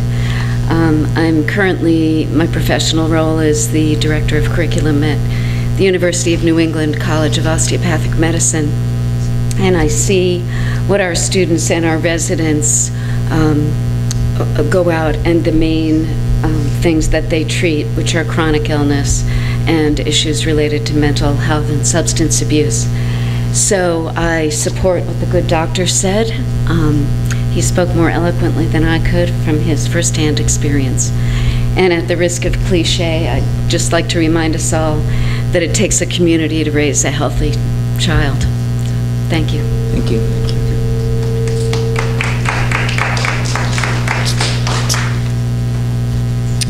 Hi, my name is Ruth Lawson-Stopps. I live in Bath. I've had a home there for 33 years now, I believe, have raised 2 children, and I see some of their former teachers here in the audience. So they've grown and moved on and have done very well. So I appreciate what the school system has offered.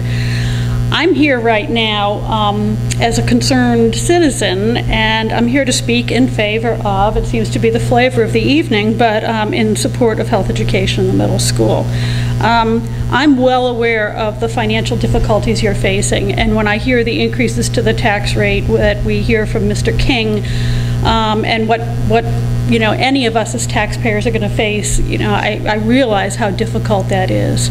And I know that's hard for you and to make all those balances. I'll also say that most of us were public school educated, and it takes a long time for us to pay that back. So I'm willing to do so, and I hope that we all will. The fact, when we're looking at how kids, in fact, receive health education, how does that happen? It may come from home. That's very nice if it does. It may come from the media. That's really frightening. That's very, very frightening. It may not come from home at all, or family friends. And the fact of the matter is, even if it does come from home, I mean, I certainly tried as a parent to make sure I delivered those messages at home on a regular basis. I've been working in health and public health for 40-some years, and that's important to me. But how much did my kids listen to me? How much do your kids listen to you in every message, particularly as teenagers when you're talking about health issues? It's awfully nice to have that backed up by our schools and by our community. So what does health education do? I'm not going to go into all of the things that you've heard from others, but we know that it helps kids be able to look at the issues that they face. It helps them know what they're seeing in the media and technology that makes sense and doesn't make sense. And it helps them know what substance use abuse issues really are. Disease prevention. Disease prevention is really significant. I work with the Maine Center for Disease Control. I'm working at the Department of Education on a joint project with the Maine Center for Disease Control right now. Infectious disease is a great issue, and one that we really need to be thinking about, and our kids need to be thinking about. Infectious disease includes lots of things, including sexually transmitted diseases, including HIV, including the flu. It includes lots of things, and where is that information coming from otherwise? Sexual decision making. We may think that that's kind of yucky, and we don't want to think about that with our middle school age kids, but let's be real. Nutrition, healthy eating, obesity, eating disorders, fitness, safety, suicide ideation. So why is it important that we address this? Let's look at our rates of obesity and eating disorders that we have. I mean, it's really high, and it's very frightening. What happens to someone who's obese in this culture, in this society? They're going to be sick a whole lot more. They're going to be missing school, these kids, that much more. You know, we need to help them with that. Health decision-making. What about the poor dental health that an awful lot of kids have that results in a lot of visits to emergency rooms, that their dental care is that bad that we have a high rate of ER visits just for dental problems in kids. So it's something, a responsibility that I think the school has to take on. Sadly enough, it does. You've heard the figures from others here, and I'm not going to go through those, but we know that we have high rates of sexual activity at younger and younger ages. We have high rates of alcohol use, high rates of substance use, high rates of suicide ideation. I mean, does it rack, you know, your nerves to hear some of the things that we've just heard? It certainly does mine. We know the poor health impacts absenteeism, presenteeism. I hate the term, but are kids paying attention in school? Are they being disruptive? If they don't know how to eat, if they're not brushing their teeth, if they don't know how to deal with an awful lot of things, are they really paying attention in school? Are they academically ready? Is the education that many people in this room here, and you folks, in the work that you're doing, working so hard to make sure that those academic opportunities are there for them, are they able to take advantage of them when they're really not able to take care of their health? So what am I asking? I'm asking for a certified health educator who would understand evidence-based practices to work with the kids in our middle school. I think it's very important. I think we'll have a return on investment, difficult to measure, but it will be there. It'll be there in our schools. It'll certainly be there in our society in the future. And all I can say is, you know, how can we afford it, but how can we afford not to? So I wish you well with your deliberations, but I certainly hope that in the end we'll see a certified health educator for our middle school kids. Thanks.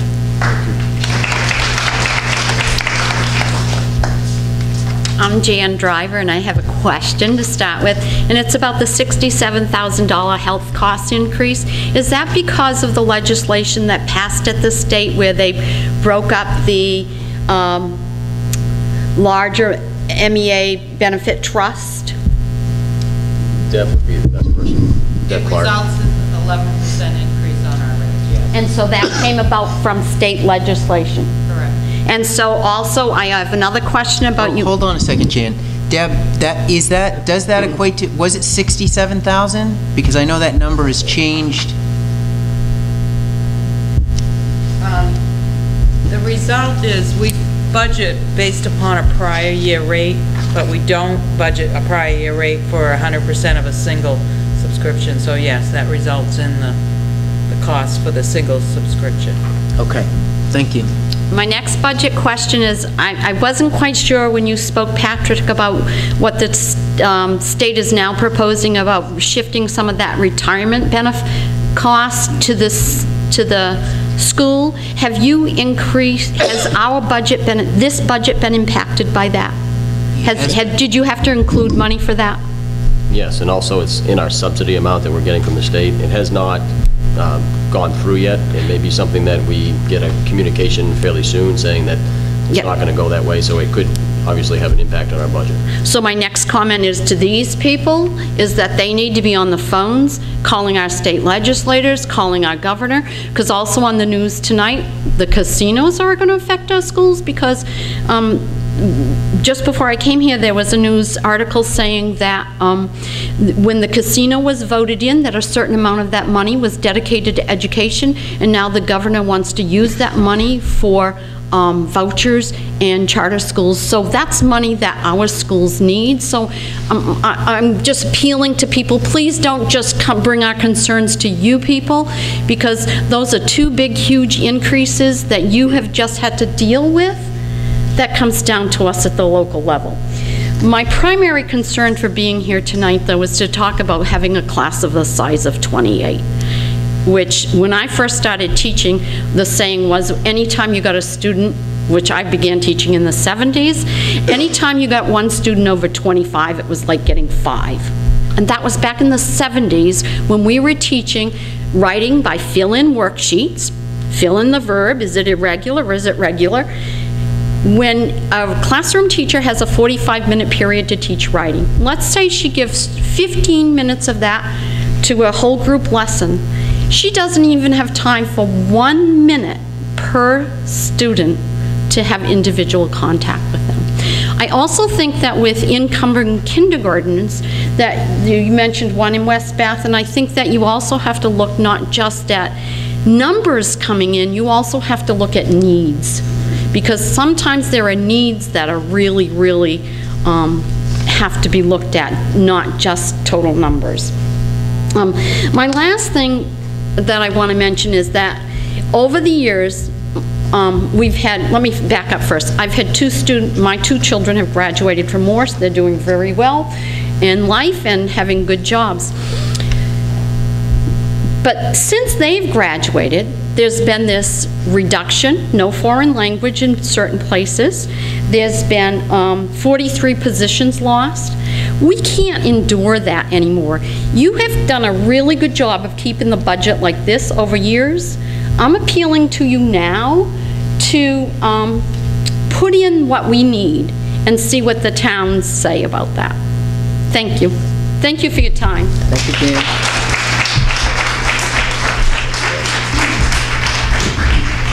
Okay, I just want to let you know, come on up. I have those dates that I had referred to later. I know some of you have started to exit the door, so before many more of you leave, our next board meeting is April 29th, and that will be held at Fisher Mitchell. Again, we'll be doing regular board business during that meeting, but we will also be discussing the budget. Monday, May 6th will be the second reading of the budget. That will be at Bath Middle School. That meeting is also at 6 o'clock. And then the district-wide budget meeting where the budget is voted up or voted down in a town hall style meeting, that is Tuesday, May 28th. That will be at Bath Middle School. For those of you who have shown up here tonight, I strongly encourage you to attend that meeting, whether you support the budget or you do not support the budget, because that's where we will get the final input from the voters. And then, of course, Tuesday, June 4th, is when we have the budget validation referendum, which is when you just go to the ballot box and vote the budget up or down. So just wanted to give you those numbers before too many of you exited. My name is Linda Levesque, and I didn't really go to the Red Sox game today, but they did win, so that's good stuff. I have been a Bath teacher for 34 years and was also on the original committee for health education in Bath. We were a pilot program for the entire state, and we haven't done a whole lot since then. That was the pilot program to put health in at the high school level as a state mandate. And I can't even tell you how long that's been there, but Bath was a pilot program for that. So that's one comment that I would like to make. The second comment that I would like to make is that working with kids is all about relationships. And having a certified health teacher that follows those kids and is there every day with the curriculum all the way through is key. And really, we should be looking K through 12. I understand where we are with all that, but we really should be looking K through 12. It's about relationships, and it's about working with these kids and helping them with everything. I can stand here and honestly say that physical education and health are probably the two biggest things that they need. And I know there's disagreement out there, but we can help them read and write and do arithmetic and all those things, but we've got to touch the person. Thank you. Thank you.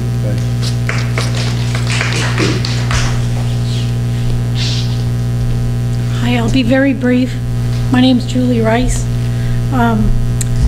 I strongly support the health position for our middle school level. I'm not just saying Bath Middle School, I'm saying the middle school level, because that touches Woolwich as well. I do know a few weeks ago in the newspaper, I saw that SAD 75 got a total of $25,000 funding for their school health coordinator. It came some part from United Way, some from Midcoast Hospital, and some from Access Health. You know, I know Heidi talked about Project Alert. I wonder if those organizations can be contacted and ask for funding. Anyway, I don't know if RSU1 has requested funding from that. You know, 2 of them gave $10,000, 1 gave $5,000. Anyway, I have a question to ask regarding the SRO. I think it's a great need for that, and I'm glad that's in the budget. I do know in the past, City of Bath paid half. I don't know if RSU1 is funding the whole thing. So that's sort of a question. My only other thing I want to touch on is, you know, I came to the meeting, I still don't quite understand what changes this budget will have next year compared to what we see currently in our schools. We just saw a handful of things, areas like the SRO pre-K positions. I do know that at one time the Finance Committee was presented with pre-K options. I know one was to have a new pre-K site at Phippsburg Elementary School, but at the same time, I know that there was excess capacity at the other sites. So I don't know where you are as far as pre-K increased slots, whether that's still on the table. I just hope that you look at, instead of a dedicated site and a contracted teacher, to look at instead transporting those kids to existing sites. That's all I have. Thanks. Thanks, Julie. Patrick, did you want to try and answer the question about the SRO? Yeah, the SRO, we have 50,000 in there. That is for a projected salary piece, and we would have the officer, I guess I would say close to 3/4 of the year, and then the salary, benefits, retirement would all come from the City of Bath at this point. Ruthie, is there anything I'm leaving out on that? Okay. And, I mean, Rosalie is here, I don't, but originally we were looking, yeah, come on up. Originally, Julie, we were looking at the possibility of going from 3 days a week to 4 days a week for pre-K, adding slots and adding a site at Phippsburg. This that you're seeing now is adding the site at Phippsburg and adding a total of 13 students. But Rosalie could speak briefly, I think, to the other sites and where they are with capacity right now. Right. What we're trying to do is add those 13 opportunities is adding 1 at each of our community partner sites and 10 at Phippsburg, which would be 1 teacher. And the other sites have a teacher and an ed tech. So that's where it is. I mean, I'm not sure what your question was, Julie. She wanted to know, are we, under the current plan, are we looking at adding an additional site at Phippsburg with a dedicated teacher, or are we looking at filling the excess capacity that we have within the district? With the 13 opportunities, we will be at capacity at the other community sites, and we'll have 10 at Phippsburg. So the other sites really are at capacity now, with each having 16 children at their sites. Okay. Thanks, Rosalie. Sure.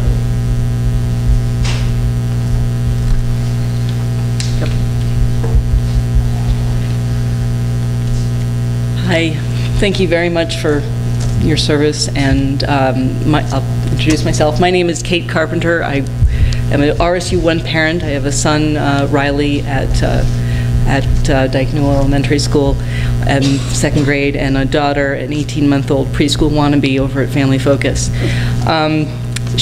So I actually have no remarks prepared because I was convalescing a kitty until yesterday, and she kindly kicked off early so that I could be here tonight. The reason I wanted to talk tonight is because my son, Riley, had an awesome experience with the preschool program. That's the primary reason why I wanted to talk, but I wanted to talk last to hear what everybody else had to say because I've been kind of out of it.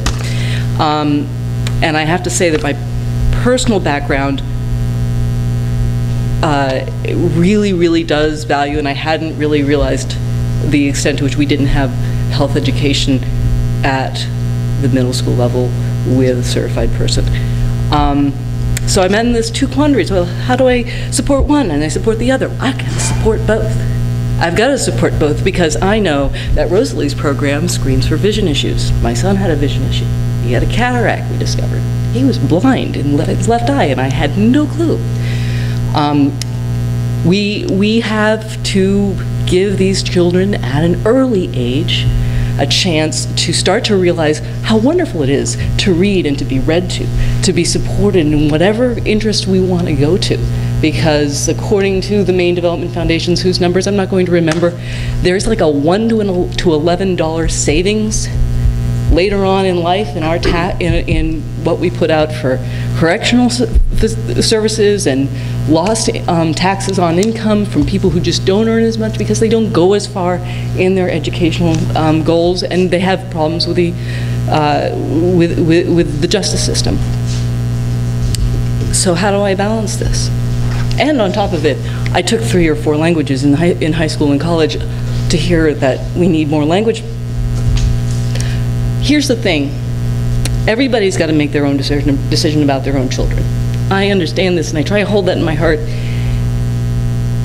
But, you know, if Riley didn't go to RSU1, I'd have choices, if I had money, which I don't really, of maybe $10,000 to $14,000 for a private school, or, you know, sock out $30,000 or $40,000 of my personal income to attempt to school him at home. If I had that $10,000, whoever said, you know, extra $300, if I had that $10,000, I'd give it to you guys. We need to ask for what we need.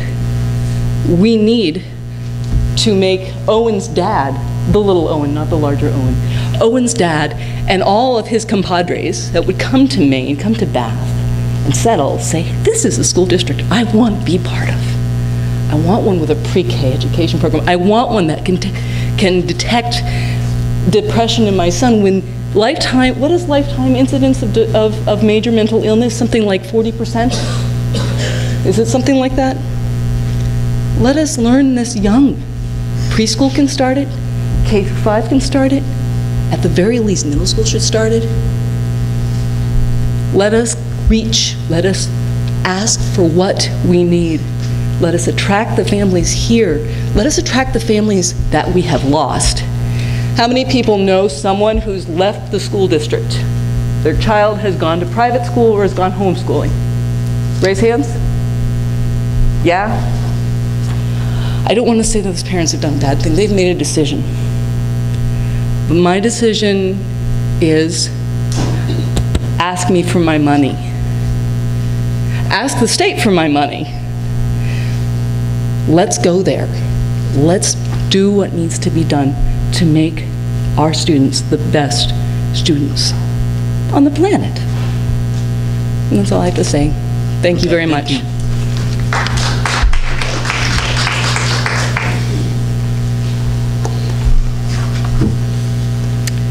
I'm Mary Chapin from Phippsburg, retired teacher, and now I have the privilege of being a volunteer at Morse High School.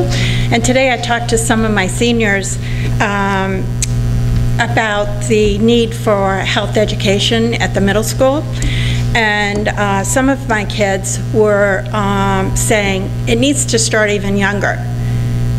I was blown away when they started talking to me about kids having sex when they're 10 and 11 years old, about kids drinking when they're that age, when kids are doing drugs when they're 10 or 11. Kids are telling me that instead of freshman awareness as 9th graders, it should be much earlier. It's all about having this opportunity for kids to learn. You know, working with these high school kids, I always thought elementary school was pretty hard, but going and talking to these high school kids, it really can break your heart, because in one kid today, The money in the family is just from his Social Security, and he's trying to prepare to go to SMCC. We get homeless kids. You've heard the whole gamut from everybody else. And I certainly hope that the board and the community will support having health educator at the middle school, and hopefully the next year starting it even lower. I think that our kids are telling us exactly where it is and the problems that are going on in the community, as well as the depression. One of my own children wrote in his college essay that he had considered suicide. My husband and I both were in the education business for a lot of years. Neither one of us saw those signs. It's really important to have health educators in our school systems. As a community, we can really afford or not afford to let this opportunity go by. We really need to do this. And if any of you are available tomorrow, I'd like to invite you to the middle school 8th grade career fair at BMS, which should be an exciting time for all the 8th graders in our district. Thank you. Okay, thank you. I just want to take a moment, and Julie Rice had a question earlier. This might address also some of the concerns that some of you folks have brought up, and to put things in perspective.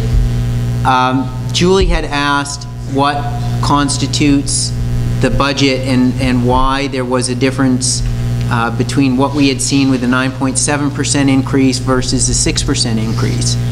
Again, it's stated, I think it's in the packet that you have, but essentially, and Patrick, you can clarify this for me, a lot of the increases in terms of renovations, windows, things like that we were going to do to the facilities, we've taken that out of the budget. In this present budget, the only thing that the board is asking for, in addition to what we currently have, are the 4 ed tech positions, the piece of the SRO officer that we would have, 1 additional maintenance person, and I don't know what it is that I'm missing. Again, to put it in perspective, what was that? Pre-K. And the pre-K, the additional slots for pre-K. That totals $300,000. Our budget is going up, our proposed budget, as it's on the table right now, is going up $1.7 million. To reinforce it again, the bulk of that is contractual obligations that we have, either to the state because we have to pick up this main care piece, we have to pick up teacher retirement, we have contractual increases in salary and benefits to staff. So the $1.7 million increase that this board is looking at, of that, we're only looking at $300,000 in increased positions. At the same time, as David King mentioned early on, that has a significant impact to these communities. We have to pay for this.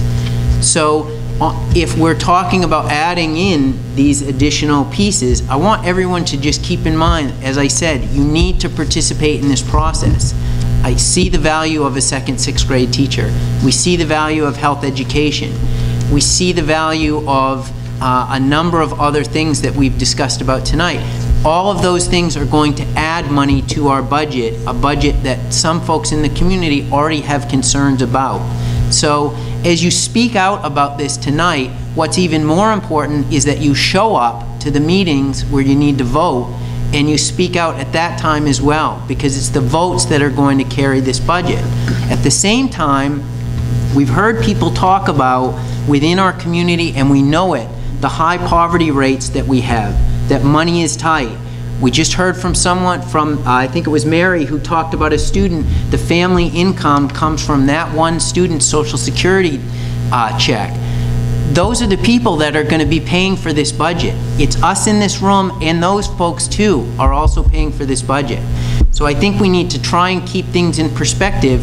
Everything that we talked about is beneficial to the community and beneficial to the district, but you better get behind it when it comes time to vote. It's pushing, we're coming up on 8 o'clock. Ideally, I'd like to wrap this up around 8:15, but we will go as long as you guys want to come up to the microphone. So the microphone is open. Hi, James Cliff. I'm a resident taxpayer of Woolwich.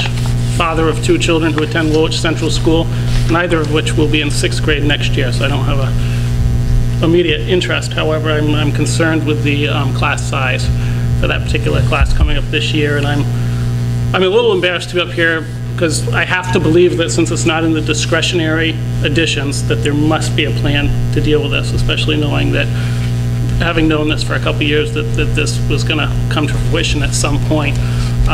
So I won't belabor the point other than to say that I'm concerned. I think you've heard a lot today, both from the health side and from the class size piece, about the importance of relationship building.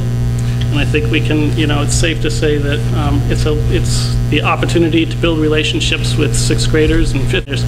15 or 20 kids in a class versus 26. I don't think there, that would be a mystery about how that could be done. I was rather interested and kind of surprised in looking at some of the University of Maine's literature. And at the University of Maine at Orono, in the 100 level classes, which are the types of classes that freshmen would be going into, in their English and their computer science classes, non-lab, the average class size is 25 students. And I think that's interesting and relevant because presumably the kids going to those classes or the young adults attending those classes have the prerequisite reading and writing and analytical mathematical skills that we're asking our teachers at the elementary, middle school, and high school levels to teach our kids. And so I think that is rather interesting piece of little food for thought. And then the other piece I would talk about is student achievement. And I think Woolwich has been pretty proud in recent years about our academic achievement and certainly the hard work of our teachers in the community. As you know, the state of Maine has adopted Common Core standards, and will be assessed a little differently in the next couple of years using the Smarter Balance, which with a real emphasis on student writing, student collaboration, and problem solving, and performance tasks. And I think the job of the teacher now in facilitating that kind of learning for kids is not the kind of teaching that is a stand and deliver model.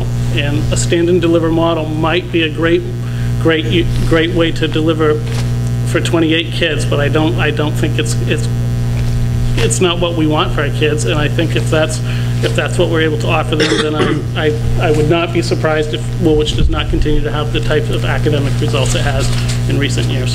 Thanks. Thank you.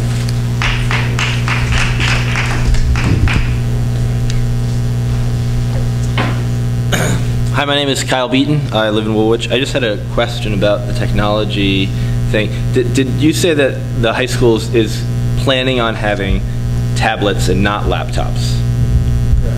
And has that been discussed with the teachers, and have they been able to give feedback on that? Because I'm an English teacher, middle school myself, and to think of not just middle school kids, but then going on to high school kids to be writing term papers on tablets, I think it's a really bad model. And if you're talking about Smarter Balance and what kids will be expected to do, the tablet's the wrong way to go as far as being able to create and to produce. I think a tablet's better designed for consuming, for looking on Facebook and things like that, YouTube, but for writing term papers, for creating, I think the laptop is much more suited for that, and I hope that's something that you guys look into.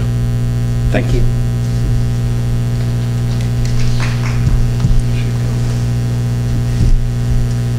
Is there anyone else?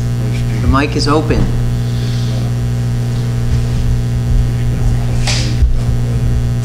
Bob Butler, Phippsburg. I'd just like to ask the administrators and the board, in the budget cuts you mentioned windows and some physical plant improvements.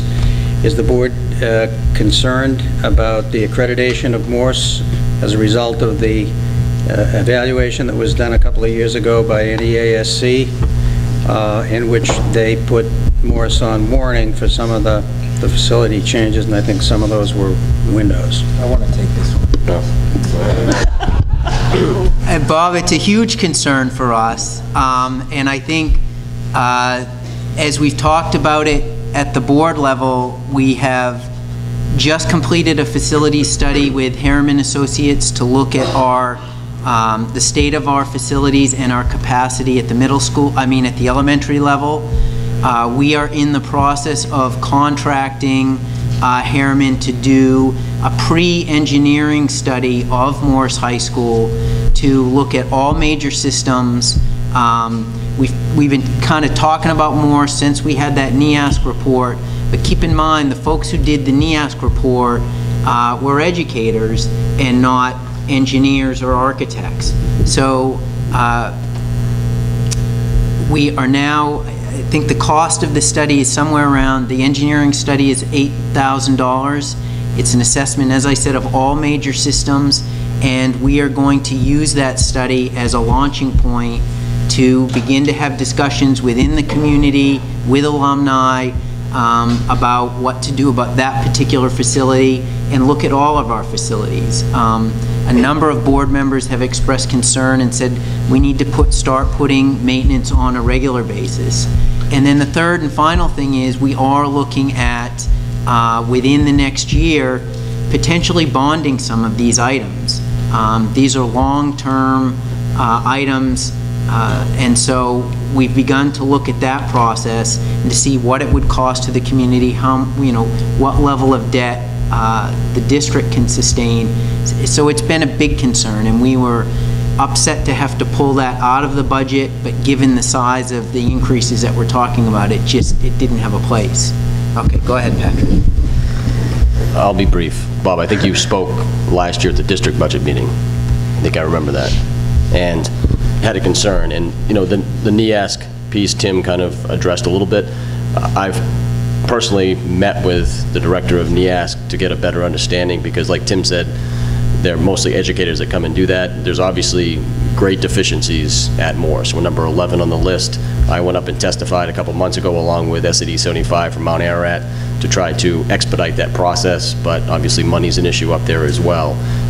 So we're working with NEASC to make sure that they know, besides our 2-year progress reports, that in-person, face-to-face, that our board is serious about prioritizing this with an engineering firm, and then possibly, I know it's more money, but possibly extending this over a bond period of time so that we can get some work done there. For me, as a superintendent, people could be critical to say, how much money would you put into that building if you think you're going to get a building in 10 years?